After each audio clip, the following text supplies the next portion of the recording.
Hi there guys, Neil at Italiaautos here, welcome back to another video on my channel, and who would have thought it, they are now that old, Alfa 159s need restoring. Yeah, we're all getting on lads, it's that time where this needs a lot of TLC. So let me give you a quick walk around it and we'll tell you what we're going to have to do to it. So this is a standard 159 1.9, it is now 18 years old and it needs some love. Bodywork, I'm not going to go over too much of it because it's not in that bad of a shape. There's just a few little bits down in the bottom there on the sill with a little bit of rust coming through, and the normal bits on the bottom of the wings, or the sill should I say there, but everything else is okay. So the pulley bit is under the engine, if I can open it. I can't open it with one hand. There we go. It's a standard 1.9 lump, you know, it looks perfectly fine, nothing really needs doing to it on a visual inspection. It is just, you know, a standard, nice looking engine on the face of things, but unfortunately, I think the swirl flaps are a little bit knackered because it is a very poor starter indeed. Let's go and start it up. All right, pretty sure the battery's going to be dead, so I'm going to have to jump out. Maybe not. We'll give the glow plugs 2 cycles because it is a little bit bad. No, battery's flat. Right, battery pack now attached. 2 cycles because it is not a good starter at all. Let's see how well it does now.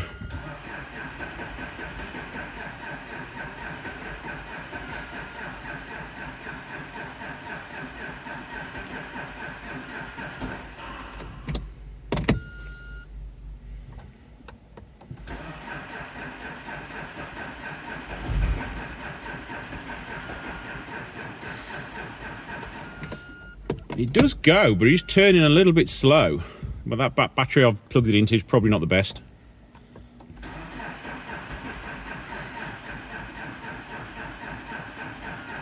Let's get a better battery. Right, 3rd time lucky.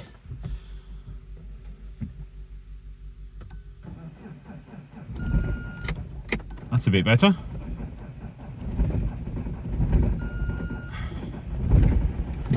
There we go. And now it's running, you can feel it's got the wrong amount of air coming through and it's all juddery and not very good. Once it gets there, drives okay. On the dashboard we've got ABS fault, so we need an ABS sensor or a wheel bearing on it, probably both. So once it's up and running, it's not too bad. When you drive it, it's okay, apart from the massive gearbox whine when you put it into gear. As it's up in the air, let's see if we can get it to do it.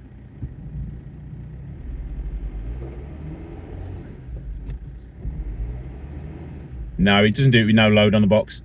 So now let's just get it dismantled. We're going to take the cam belt off, water pump, and then we'll start working on the intake manifold. Right, it does have the metal manifold. You really don't see many of these in 159s. It's been a good few years since I've seen a metal manifold, aluminium manifold. But as you can see down there, the swirl flaps, the rod, let's try and get a better position for you. No, it doesn't want to show you. Right, here's one I made earlier. This is a 5-cylinder one, but it's pretty much exactly the same manifold, just shorter. So what happens every time you start the engine, these swirl flaps open and close, and what happens over the years is the seal in here doesn't seal anymore, so it starts to let air in or let air out where it shouldn't do, and it runs rough and doesn't want to start at all. What can also happen is these little flaps there, they can come off and go into the engine. So the best thing to do is get them removed, get it welded up, refit it, and you'll notice it will start one heck of a lot better. So right, this is quite a big job. You've got to take the, well, you haven't got to take the cam belt off, but this needs a cam belt and a water pump. But I always take the cam belt off because the high pressure fuel pump needs to come off. Yes, you can lock it into position, but I've had it a few times where the pulley for the injection pump moves, so you can't get the cam belt on, or it comes out off and it's 1/2 at a time.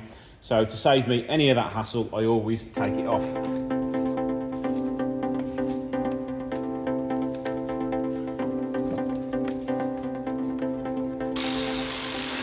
So I'm used to doing this on 2.4s, and as you've got the extra cylinder, you haven't got as much room. So this should be nice to remove everything. I do always say it was great of the designers to design it so you've got a lovely sort of chessboard pattern in the scuttle panel, so you can put all the bolts in a nice order and you know which way they come in and which way they go out. Right, let's get cracking then. Let's get this engine torn apart. You see I've removed some of the intake system already. Now I'm just removing the main engine mount with a couple of rather tight bolts we had to undo, and then we'll move on to getting the engine cover off.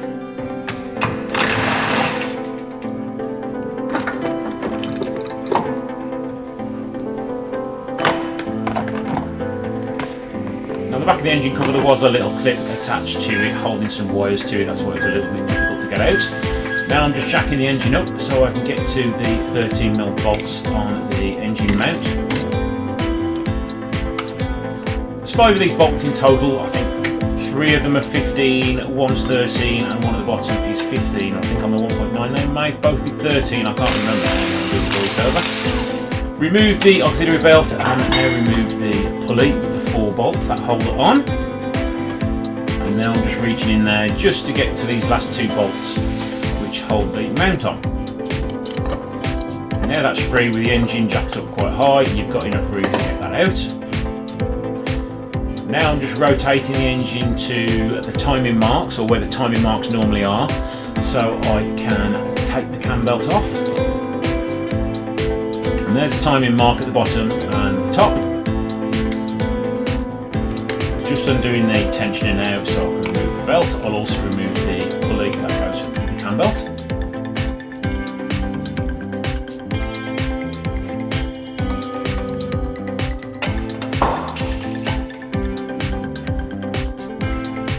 Now it's still really hard to tell condition of cam belts. That had been on there quite a few years, but there wasn't much cracking on either side of the belt, so there was no dangers with this going.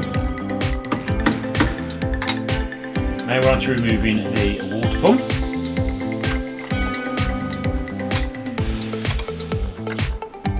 It's always stuck in there quite well, so you just have to give it a little pry to get it off. As you can see, somebody used some silicone here to hold the water pump in, so I need to clean all that old crap off so it's all nice and clean to get a nice clean surface. I didn't use any silicone when I refit it because the mating surface was quite clean already. Water pump going back on with a little bit of Loctite on the bolts.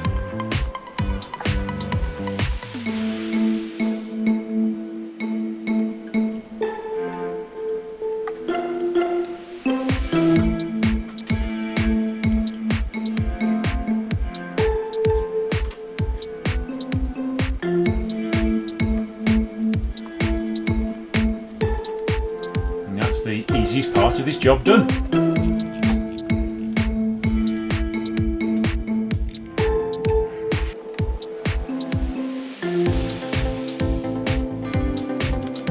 That's the cam belt off, and as you've seen, I've put the water pump back on to stop any more excess water leaking out. I've also put the 2 tensioners on, but not the cam belt because we've still got to take the pump off. So we've now done all the important bits on the cam belt side of things, so now we need to start removing the intake manifolds. So it involves removing loads of 10mm bolts, 12mm bolts, and the injection pump, which is, I think it's a 22.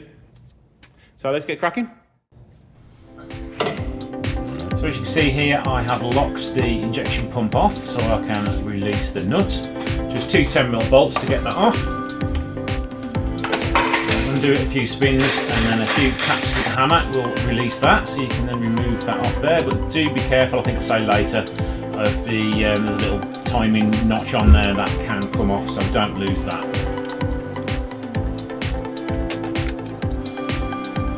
Now I think I've recorded all this at 8 to 10 times speed, so I've left it all pretty much intact just to show you how much is involved with getting the back of this manifold off. All I'm doing for the next few minutes of this video is undoing pipework to get to the back of the engine, like removing the throttle body and the EGR valve.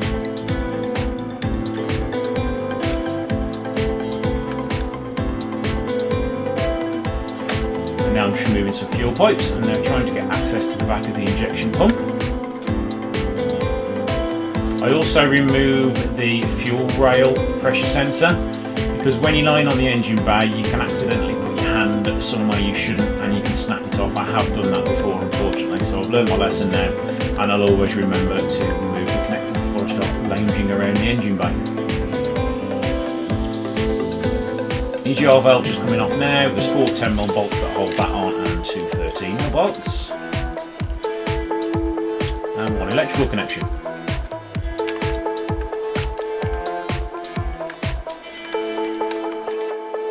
There's 3 12mm nuts holding that on. There's an electrical connector and a fuel pipe with 14mm end.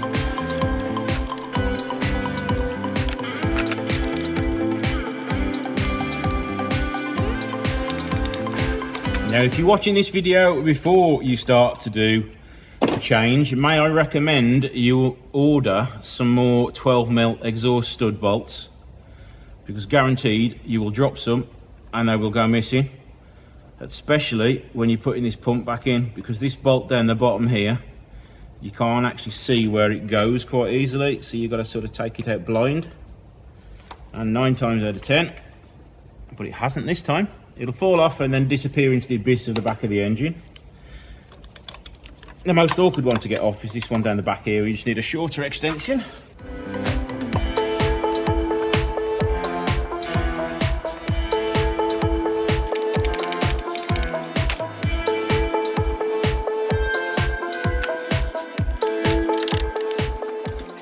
Right, there is a way key in this one. A sort of a woodruff key, whatever you want to call it. So make sure you don't lose that, because it does tend to pop out quite easily. Pop that there, it's safely out the way. And now this can come out and sit there for a few hours. Right, now that is off, what's left to do is I could do with removing the throttle body just to give me ease of access when removing the intake manifold. And then there's about 10 bolts holding the manifold in there. Again, they're 12mm. And some of them are quite awkward to get to, but they're not generally not that bad. The hardest part is removing a lot of the turbo actuators and the oil waste and the oil breather pipes. But on these, they're a lot easier than the 2.4 version. So now, I'm just going to get the throttle body off. And now I'm going to film this, but I'm just going to leave the camera up there because it's so difficult to get angles down here.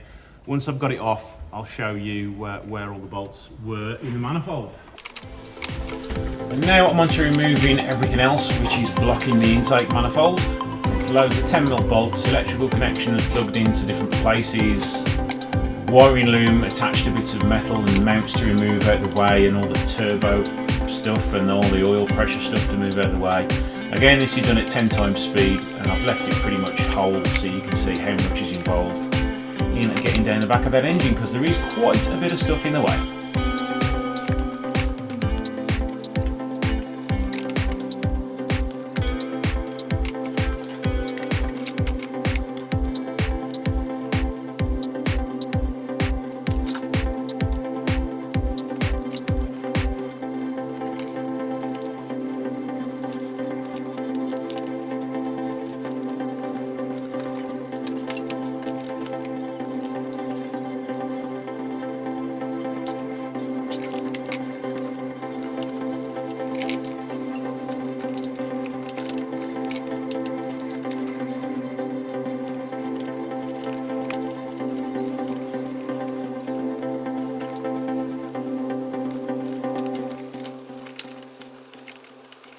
Right, now I think everything is free from the back of the manifold.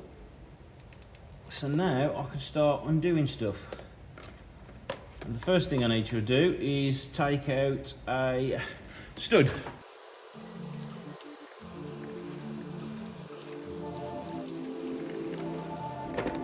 Right, all I've done down here to remove that stud is just put 2 13mm nuts together, push them together tight, and then undo the inner one, which is the one on this side, and then it'll just come undone.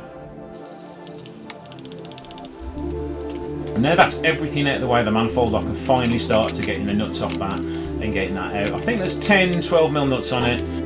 None of them are particularly difficult to get to as long as you've removed everything out of the way of the manifold at the back there. And also make sure you can loosen what you can of the wiring loom, because you don't want to be yanking that around while you're trying to remove anything in case you damage anything, break any wires or pull any wires out of the plugs or anything like that you don't want to damage or make come loose.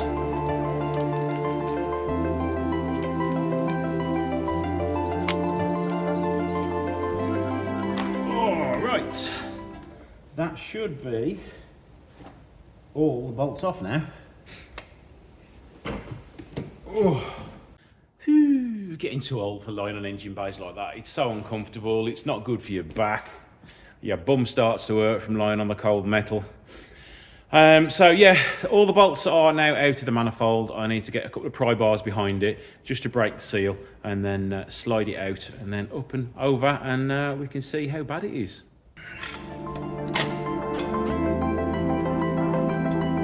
Again, as you see what I'm using the pry bar down the far end of the manifold. You've got to be careful around there because you can break glow plugs and you can break loads of different sensors and things like that. So just make sure you're careful where you're prying.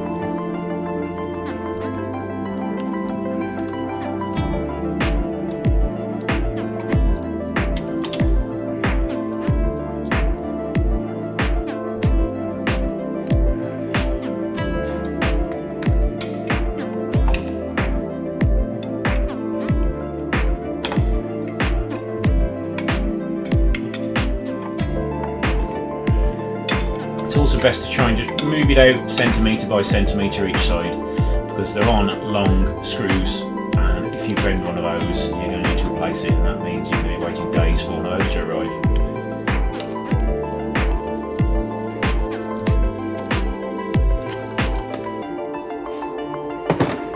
I forgot to remove this water pipe.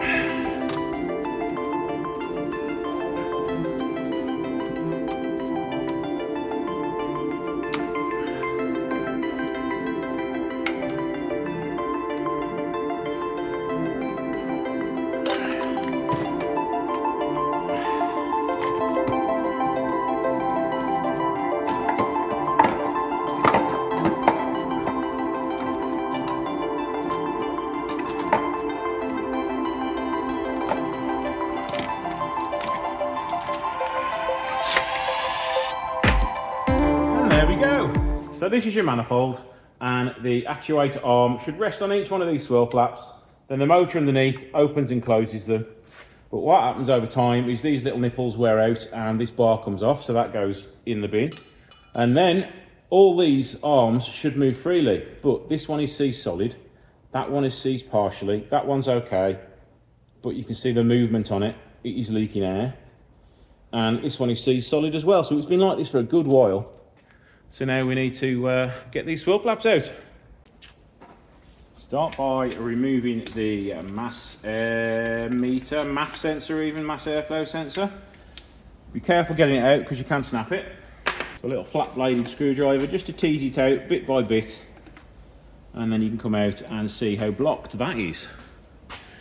As you can see, there is no air getting to the sensor. Now on the manifold there's about 15, 16 bolts. You need to get these off to open it up.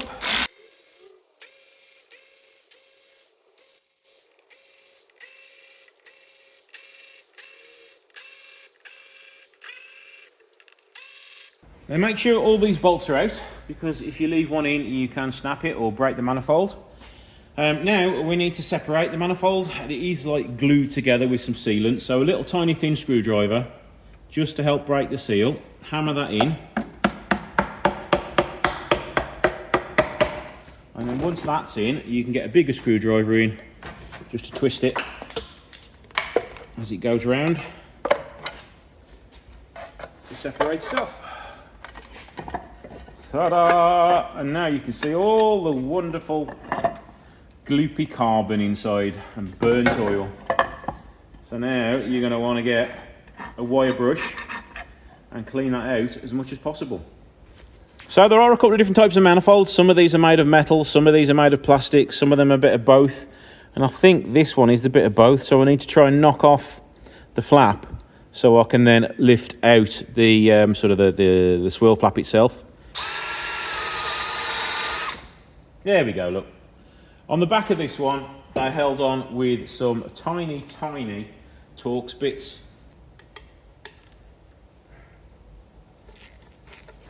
So now you can undo them.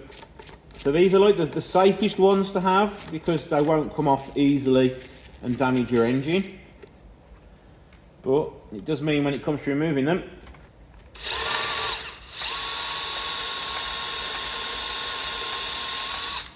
So that one had rounded off, so I had to drill it out. So now from the other side, this should pop off, but of course, none of that's going to work easily.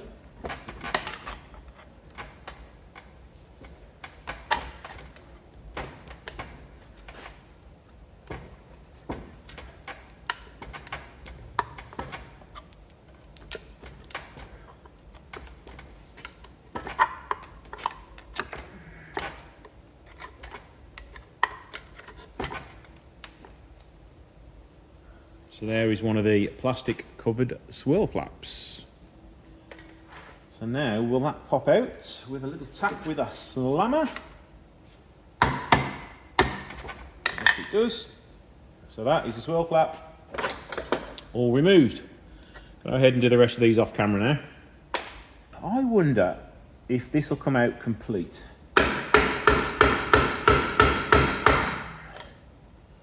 No, because the plastic around it is stopping it from coming out.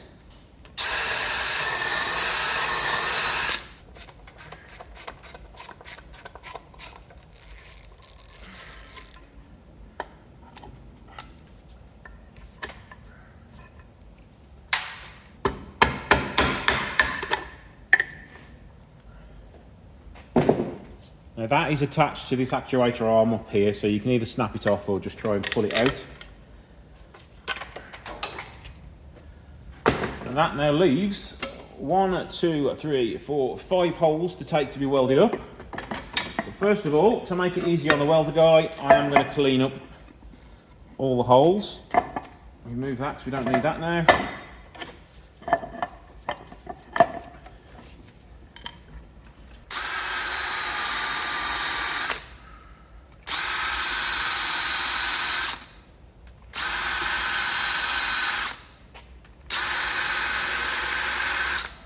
As you can notice, some of them, I mean, that's pretty round, that's not round, that's very egg-shaped, and so is that one. So these have been rattling around for some time, and it's actually elongated all the holes for them. So it's now Monday after the Thursday I was working on the car. I've taken it to be welded up, and as you can see, it's all been welded up there, including the one on the bottom. So I'm going to get this all fitted now, and then get it started up.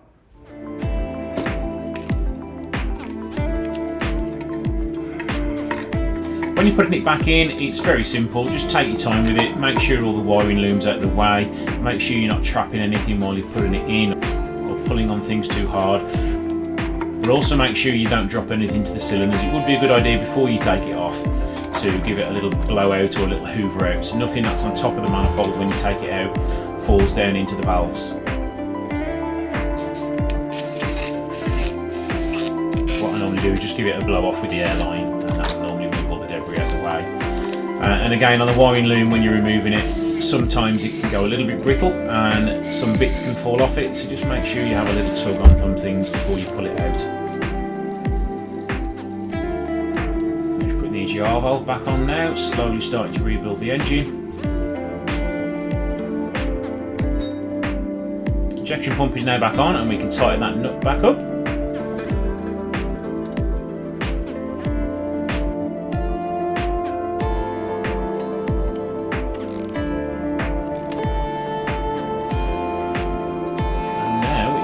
For the cam belts, making sure you've got it the right way around. I also put a little bit of Tipex on the edge of the cam belt where the timing marks are, just so it enables you easier to see where the timing marks are once the belt's on. I also rotate the cam around a little bit just so I can pull the belt slack round, and I'll tighten it back up and make sure all the timing marks are bang on like they are there.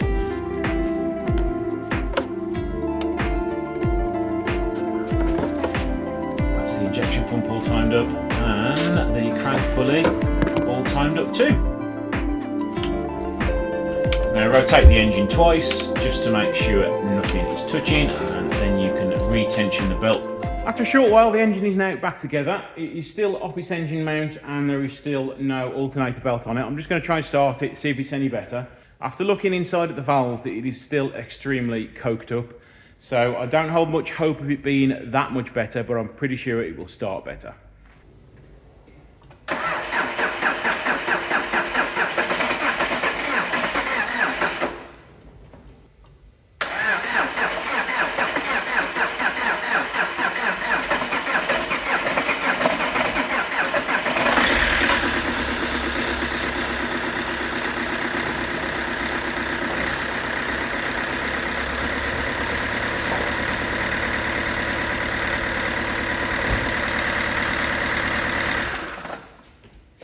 So your first start like that is always going to be a bit slow and terrible, and you're always like, oh, we're doing it right. But no, you're fine. It has started, so we can now put it back together and let it run for longer. Put a bit more coolant in after I change the water pump. And let's run it up to temperature, and then fingers crossed the next time I start it, it should start a tad better. And then once it's warmed up, it should, fingers crossed, start as normal.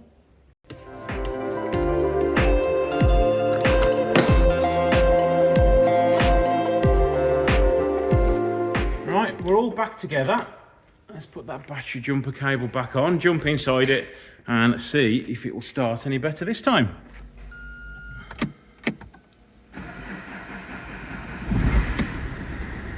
So how much better was that at starting? Now those swirl flaps have been deleted, the engine can breathe right when it's cold, and it starts a lot better. Yes, it could still be a little bit better, but it's 10,000 times better than it was when I first tried to start it the other day.